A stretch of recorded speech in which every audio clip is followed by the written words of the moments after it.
Joel Lalgee and Marcus Sawyer welcome you to AI in Recruiting, the show where they break down how AI is transforming hiring, leadership, and the future of work. Expect real talk, smart tools, and bold conversations with the people shaping what's next. Let's get into it. Mitch McDermott, welcome to the AI in Recruiting podcast. Great to have you. How you doing? Yeah, good, man. Great to be here, Marcus. Thanks for having me. Yeah, we've been catching up recently, which has been nice, and I've been learning a bit about your business, and I know that you have big pedigree in the business. What for those listeners out there, why don't you tell them a little bit about your background and kind of how you got started? Absolutely. I really grew up around this business, as I shared with you. My dad has a top 25 Hunt Scanlon retained executive search firm, so really grew up around the higher side of the industry, focusing on true C-level search. And that's ultimately what got me into contingent recruiting out of college, where I spent a good number of years before ultimately starting my firm. Nice. And where are you based, Mitch? I'm based in Southern California, Orange County. Amazing. And the type of work that you do some very specific work in exec search, and we were having a discussion around that. For those listeners out there, why don't you talk a little bit about the business itself and the area of focus for you? Absolutely. We do have a very unique niche. I think a lot of firms focus on either a functional area or a vertical. As you and I have discussed, our real sweet spot is mid-level. It's specializing in a segment of the org chart. Think managers, directors, vice presidents, roles below the retained search firm minimums, but that require a certain level of care that a lot of contingent offerings don't quite cover in the same way as an executive search firm. So what really inspired me to start the business was growing up around C-level search, getting into contingent, and just being shocked at how different those two models were, being part of the same industry and sector. So essentially what we've done is taken the, model as far as practices and methodology of executive search and melded it with the performance-based pricing and the speed of contingent to create something a little bit new that fits right in the middle of both those models. Yeah, it's really interesting because I think both models have pros and they have cons. And it sounds like you've taken the best of both worlds and molded those together. I tried to take the pros and get rid of the cons. Yeah, exactly. And what would you say that some of the things like the cons, let's say in exec search, that people are missing? Absolutely. Yeah. I think some of the cons are really around price, right? You're paying a big retainer, typically a third of the fee up front. The fee structure is higher. Typically, you're looking at 30 to 35% for C-level searches off total comp. So sign-on, equity packages, bonus, salary. So I think it's definitely a much larger investment than contingent, but also companies are taking upfront risk, and whoever they pay that first retainer to, they're trusting that partner is going to deliver the right results. And I think from a deliverable standpoint, I think from what I hear, some of the bigger firms, especially out there, they collect a retainer and they have the luxury of time because they're being paid for their time. So I think in some ways processes can take a little bit longer. Candidate delivery can take a little bit longer. Those are the two main cons, I would say. I think with contingent, from what I hear from customers and what I see in the industry, I think the biggest con is the volume approach. Right. It's the lack of trust. You're not being paid for your time. So there's no loyalty between the firm and the company because technically they're not a customer unless they're paying you. So firms are evaluating, is this a customer I can be successful with? And I think also part of the environment of, because it's contingent, right? Companies can engage a firm. They might not be serious, or they might engage more than one. And what they don't always factor in is that if they're taking away one firm's ability to be successful, that search becomes lower on the priority list. So it's kind of this cyclical rat race that creates this high volume environment. I don't think it's just the firms. I don't think it's just the companies. I think it's the environment that it's created is kind of goes in a loop. And I think that's from what we see is the biggest con is the lack of trust, the lack of partnership. It's, we hear it all the time. They sent us 12 resumes and disappeared, and not one of those resumes matched what we wanted. Yeah. So it's kind of a spray and pray approach, right? Yeah. Yeah. Yeah. It's about getting enough activity and KPIs to make your boss happy, make the company happy, but also working on enough projects, right? If you're working on 25 searches, your fill rate's 15 to 20%, there's 85 to 80% of your clients aren't being served. is how I look at it. I was just thinking as you were talking, and I was thinking it's also like there's a lot of waste in the entire process for every stakeholder involved. Yeah. So if someone's receiving a lot of, let's say, applications or speculative resumes, you've got to deal with that at some point, right? Yeah. And that's where I think a firm like ours can add a lot of value, especially with companies. And most companies these days have some type of internal recruiting infrastructure, whether it's one person or an HR manager that does that a little bit. But I think the biggest challenge is the opportunity cost of time, because posting a job requires a lot of time to go through people. And it's easy to miss someone good when you're sifting through a lot of garbage, quite frankly, because I think also applying has become a volume game. I talk to people all the time. I've applied to 100 jobs a day. I don't think people even realize what they're applying to. They just quickly try to create volume because they think the more that they apply to, the higher the likelihood they'll find something.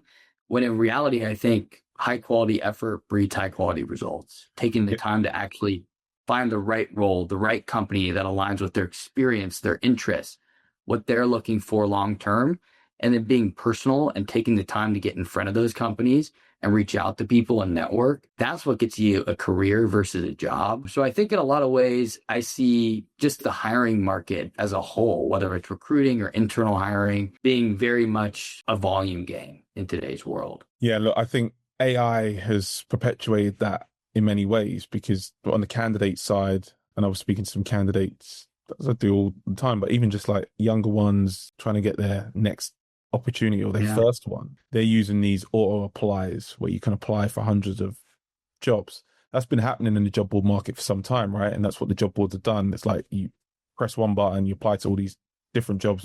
You don't know who you applied for. The idea is that the client gets a perspective of that they're receiving some kind of activity, but it's all noise and not signal. And I think in the world of AI, the world that I'm spending our time in, and we had a good discussion about this around precision. And if you can have precise approach that's thoughtful, that's tailored, and you go deeper, and you still want to do some of the back office stuff at scale, that's really what's going to help you move the needle. Absolutely. Absolutely. And when I think of AI in our industry, I don't know if you ever heard this Jeff Bezos quote, but it talks about how we all want to predict the future. We all want to follow the trends. And instead of looking for what's going to change in 10 years, he looks for what doesn't. Have you seen that quote? Yeah, I have a similar one around the future, but it's like, look, if you want to predict it, you build it. Interesting. I love that. I like that a lot too. Yeah. Well, his whole quote is around everyone's trying to predict what is going to change, and he looks for what isn't. And his whole mindset is people are going to want great products. They're going to want quick deliveries, right? So he builds Amazon around the things he knows aren't going to change. When I look at AI in our industry, I think there's a lot of ways to look at, what can this replace? But I look for what isn't it going to replace? And I think one thing for at least a long time that's going to be hard for it to replace is the human-to-human interaction. The ability to feel somebody out on a conversation. You can look at a resume, you can hear the words, but you can have those gut instincts. And you've been in this seat before to know sometimes people don't always, they embellish, right? Or you have to peel the onion back from the first answer to get to 2 or 3 answers deeper to really uncover what the true experience was. Was it them? Was it a team that they were a part of? What was their true contribution? What have they really touched? What have they really impacted? And I think that's where I'm essentially revolving the future of my firm around. All of our people have actual emotional intelligence coaches that we provide to increase their awareness, increase their human skills and capacity. And we're leveraging technology to essentially get rid of everything that isn't surrounding the human aspect of our work. The things that, quite frankly, good recruiters or good salespeople don't love doing anyways. Yeah, a couple of things on that. I mean, all the jobs that have been created by computers are going to be the first jobs that go. And this was one of the reasons we actually called our business EQ. We started around permanent placement, but I believe that emotional intelligence is the most important human skill. And we can't forget that as we go into AI and scale. And it's like, what you really want to do is have high quality conversations at scale with the right people, and the follow up, the stuff that you have to do in the background in order to make that happen, the admin, you want that gone. So your market, let's talk a little bit about your market. So you focus very, very specifically in a certain niche area, although to some, maybe it's not seen as super niche. Talk a little bit about that and like that model itself and why you're in that area and why the customers gravitate to that? Why does that model work? Yeah, absolutely. And I think, it'll be 5 years for us in February, and we meet with companies all the time where when they hear the intentionality of what we created this firm to do, what our purpose as a company is, they get it because they've worked with firms at different levels for different roles in the org chart and have felt the gap, the pain in those mid-level roles. The why behind my decision is C-level roles drive strategy, right? Entry level does the work, but the mid-level team, they convert. They're not just executors, but they're not just strategists, right? It takes a unique human in that middle layer. And you think about those kind of roles, right? You don't hire a CEO for a succession plan. You hire a, director of ops to succeed a COO in 3 years. So a lot of these hires at that level have long-term impact. It's not just putting a button in a chair and pairing a resume and a job description. It's about finding someone who can align with the company long-term, whatever that goal might be, right? Do you need a builder, a maintainer, an improver? Are you looking for a riser who can replace an executive who's going to be departing in a few years? Looking deeper at the person than just the resume, similar to what an executive search would be, right? It's a very thorough process, 2 or 3 interviews conducted by a search firm before the client ever sees them. Yeah. What I found in the contingent game is you're spending 10, 15 minutes on the phone and you're sending a resume to a client. And I just didn't feel like we were really earning our value of our fee by doing that. It was gambling, right? You throw enough money at the blackjack table, you're going to win a few hands. And that's kind of how I looked at it versus really taking ownership of the search. And our fill rate is about 3 to 4x the contingent average. And it's because we work on less searches. We focus on our niche at the middle of the org chart, and we work with clients who are committed to trusting us as their partner and being more than just a recruiter, but truly a consultant, guiding them and the candidate through the process to ensure we get them the right long-term person. So the why was really not seeing a model. And I was frustrated with contingent. It didn't align with my values. I didn't like the way it worked. I'm not a volume person. I just didn't understand it. Sure. And I didn't understand why we were sifting through applicants and mass messaging people. Like, I was like, why are we calling people? Like, I think I naturally understood recruiting as headhunting. And I don't think there's many recruiters in today's world that are truly, truly headhunting. And I saw an opportunity to really create that kind of model at a contingent price point. Did you say a builder, a leader, and an improver? Did I get that right? Builder, maintainer, and improver. I call it the candidate archetype. There's only 3. Okay, builder, maintainer, and improver. Yeah. How do you cipher between those 3? How do you decide if someone has that particular archetype? This is some of the EQ aspect, right? Like, for our qualification process, it's not just about skills, it's about the candidate. So an interesting twist we make is I always say we don't sell jobs. A lot of recruiters, they'll pick up a phone. Hey, I'm working with this company on this role and here's the opportunity. We network with them. We get to know about them. Like, most of the people are happy and not looking, but if you build credibility, they'll have a conversation about what would be exciting or what their long-term goals are. And if what they talk about aligns with what our client's looking for, then we qualify them and we get to know their experience. So it really starts with aligning the candidate's vision for their career with the vision of the role in the company, starting there first, and then working backwards at the qualifications. And then at that point, if they are qualified, we talk about the client, the opportunity, and why they can consider it. So it's almost backwards process from a lot of other firms where you just start with the job and what you're working on. This is where the EQ comes in, though. The builder, the maintainer, the improver, right? Maintainers keep things status quo. They keep the wheels on the bus. Builders build process. They drive efficiency. They're typically the first functional leader for a company, right? Where, let's say, a head of HR with no HR infrastructure. They're building processes. They're building compliance, L&D, culture. And a lot of times what we're looking for is someone who's proven it, that they've done it before. So a good example is, like, we do a lot of controller roles, mid-level finance folks. We find someone who's maybe worked for a private equity-backed company where the PE firm came in, accounting was not professionalized, someone's brother that was a bookkeeper, and they come in and they implement, a professional ERP. They drive true accounting processes. They really get the financials in check so you can run a business by the numbers, not by feel. And we typically try to find candidates who have proven successfully that they've done it already and are energized by that type of work. Someone who's done it, that is a maintainer, will hate that kind of work. They'll never want to go back to that. Do you feel like there are some people there that think they're one archetype? You have a discussion with them and you say, hey, this is what I think you are, but here's some of the opportunities where your skills lie. I'm normally not that direct with people. And here's the nice thing is most of the candidates we're working with aren't looking, right? But what I will say is, hey, they're really looking for someone who's energized by building. This can be a lot of work. There's going to be some long hours. Like, you're going to have to roll up your sleeves. If you're looking to sit behind a desk with your cufflinks, this isn't that job. And most of the time they sell themselves out of it. They're like, you're right. I did that already. That's not for me. I want something little more of a punch in, punch out. Yeah. Improvers are in some ways the builders, like they want to build and they'll talk about what they build. They speak from I, not we.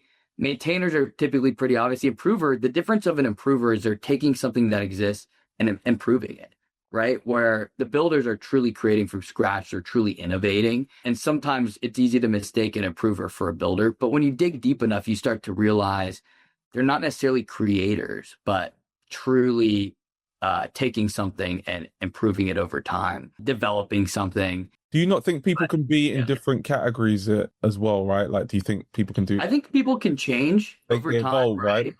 Yeah. But I also think in some ways it's what drives you. It's the why. People that really want to make an impact, those tend to be builders or improvers. They want to see that when they start a job and when they leave a job, they've made a material impact on something.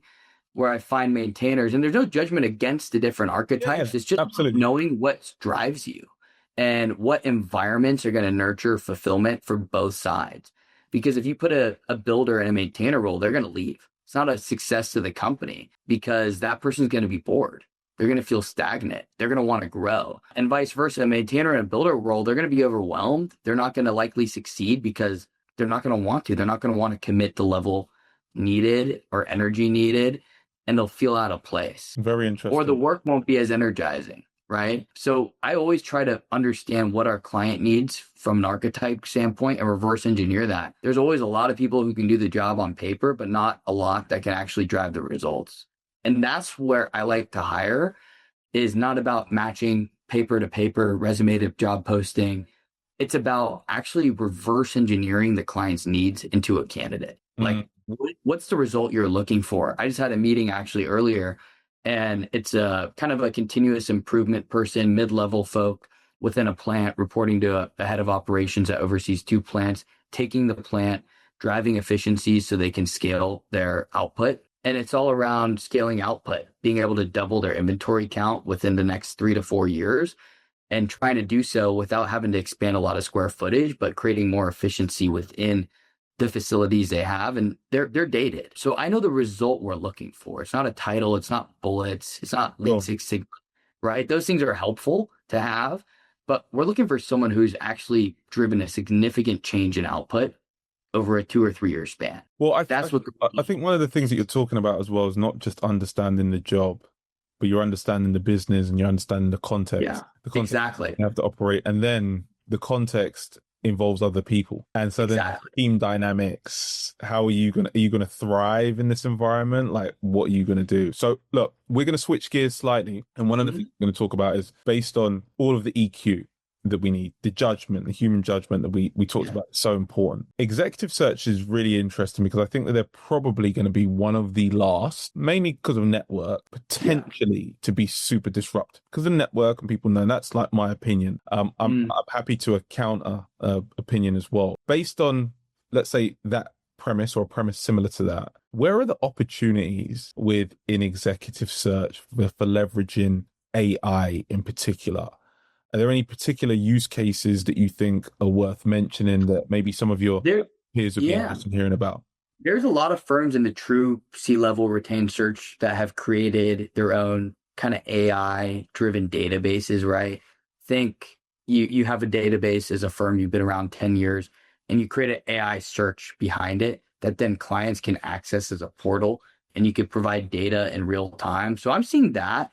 But I agree with you. I mean, when you think of our industry, the most senior people in it are in retained executive search. The most senior level candidates are C-level executives, right? And I think those are obviously going to be the late adopters of some of those technologies, where some of the younger firms that are newer, that are growing up in this environment, or people getting out of college and starting companies and recruiting, this is all they know. It's like the people who got out of college during COVID. They don't know what it's like being in the office 9 to 5, 5 days a week, right? Yeah. Like that to them was never normal. And I think that's a little bit of the why from what I see behind that slower shift in the C-level search space. But I think the network piece you talked about is very true.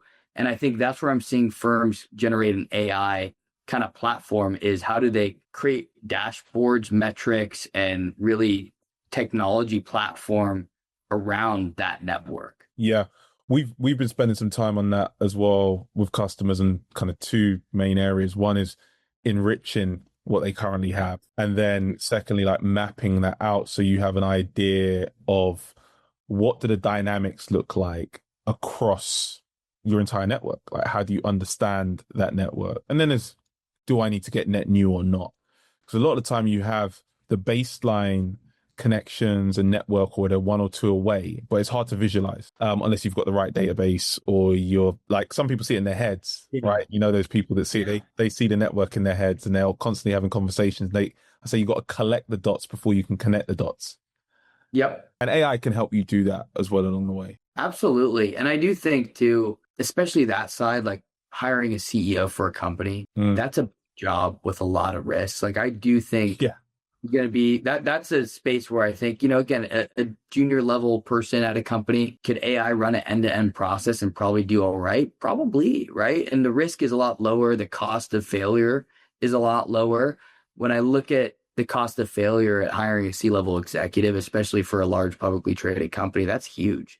And I think that's going to be, in a lot of ways, the last to go, just because of the impact of the placement, the need to have that lasting human touch, human care, and human understanding. And I think that's where I'm seeing AI is going to probably get to the last piece, is going to be that level of instinct. It can write a great email, you know, it could find a list of companies or people, but that level of instinct when you talk to someone and just know this is the right fit. This person is going to fit the company, the culture, the values, and they can get the results we want. Yeah, it's interesting because I think of AI, especially in exec search, like the role of AI is really to provide you with more context, more information and insights and signals versus do the actual work. And I think that the humans will continue to do the work on the first mile and the last mile. And in between, what you're looking at is you're trying to find, okay, like these are some of the signals that I see in the market. How can you help me synthesize that information down to something that's manageable? Therefore, I've got a better shortlist in a faster space time, and I can get feedback. Because once you get feedback from the customer, you can go from there. I don't disagree with you at all there. I think the first 5 and the last 5, I like that. It's interesting too, because I think with some of this, especially in true C-level search, a lot of it, like I look at where their recruiting team spend a lot of their time, it's interviews. And those are 45 an hour long interviews. Like then they get on with a partner or a senior person, they do another hour. So the touch points there's not just more of them than in the contingent space, but they're a lot longer. They're a lot more thorough. And if there's a way to do some type of pre-qualification survey where AI then rates and grades who should be your top priority, I mean, that would be another interesting way to do it. You got to trust that people fill it out accurately. Yeah. But that's the way I think where you could see people doing some of the initial vetting. It's all going to be about the candidate experience though, right? How are candidates going to react at that level to AI in the process? Because I think those kind of candidates like having a consultant to work with, almost like a career coach, right? Their recruiters are almost like their career coaches, guiding them through the process, providing counsel, helping aid them and pointing them in the right directions. Yeah, I think technology has to be so good that you can't distinguish at certain points, especially in that space where it allows people to make that decision, say, like, I actually want to speak to an AI. It's not at that stage. The reason that right now you're still saying agent. Exactly. Yeah. But I think one of the things that I've found with our customers and just in the market at large has been people want to use AI in the times where you can't get access to a person. That was actually the promise of the internet before, right? Like, so if the store's not open, I can go online and purchase. So then it's like, well, now if I can't speak to somebody, can I get my career insights, results, and do an assessment really quickly and move further down the funnel? Because what you're trying to do is move people further down the funnel of the journey wherever they're trying to go. Right. And I agree in certain ways. I think especially busy people where it can be disruptive to take time to do those longer interviews with a search firm, let alone not even a company that they're going to work for. They would have the opportunity to do it on their own time, right? Like we have clients who do assessments. We send the candidate the link. They do it, sometimes 9, 10 o'clock at night on their time. Yeah. So I'm with you. And I do see this evolving, and I see it early on right now with AI coaching becoming a thing. Mm-hmm. I don't know if you see much about that, but there's a lot of companies that are creating AI models for kind of like life coaching or executive coaching.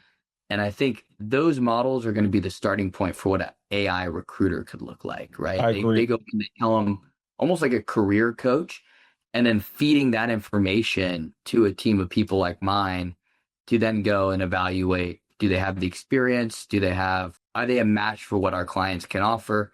If so, let's interview them for this search. It's and then we take an approach. I think the technology is there. It's just about the data and the flows and like being comfortable. So we have one that's called Clio.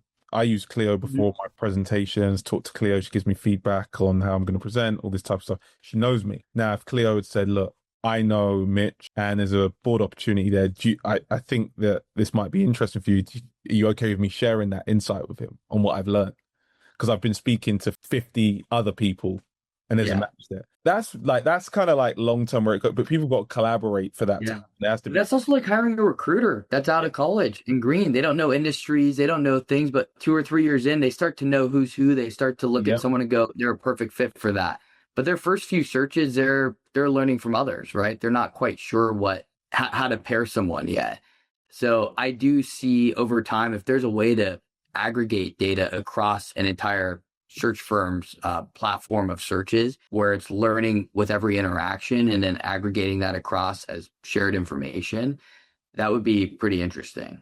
Yeah.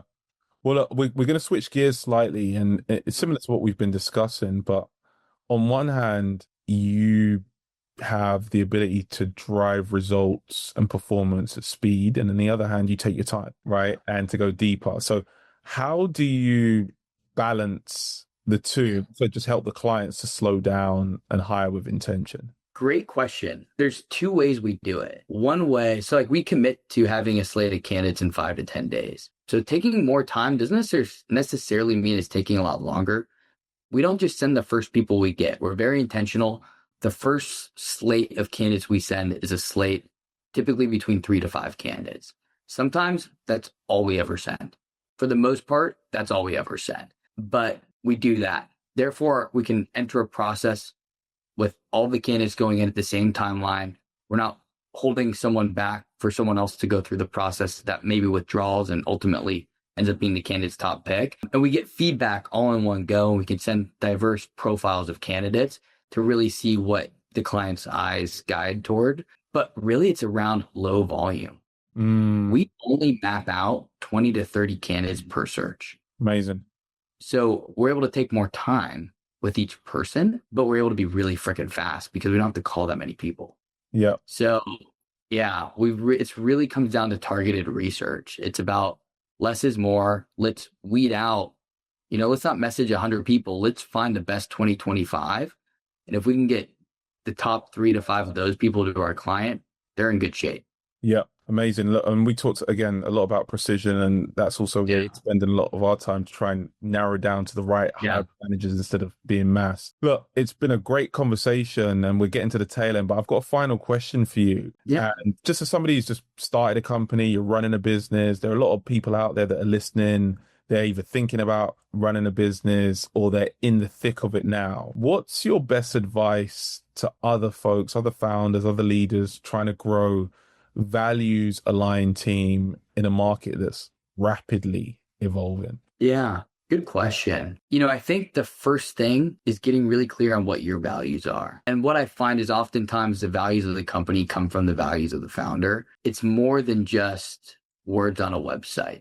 It can be words on a website, but if you really want to be intentional about the kind of people you attract, the team, the culture, it's getting really clear on what are the 4 or 5 things that are non-negotiables that guide how you make decisions as a company and team, especially when one day you become the owner and your team's making decisions for the company without you, that you can entrust to work off of those morals. Yeah, no, Mitch, it's been absolutely fantastic. And I think, to your point, the values are not what lives on your site. The values are the characters of like characteristics of how you operate, principles that you align with, that grows and permeates through your team, through your customers and your clients. And you can build a solid foundation in the business. And I love what you said earlier about like, let's look at business about what's not going to change, build on that foundation and then move from there. So absolute pleasure, Mitch. Where can people find you online? Who want to connect with you, want to learn more about your firm and learn about the things that you're doing? Yeah, I would say connect with me on LinkedIn. Always happy to chat and network with folks, trade ideas on kind of the industry and kind of my philosophies on hiring and what I think the future of hiring is going to look like. Amazing. Well, look, have a fantastic day. Always a pleasure connecting and looking forward to our next catch up. Absolutely. Good to see you, Marcus. Cheers. If you got value from today's episode, share it with someone in your network, your team, your boss, or that recruiter still stuck in 2015.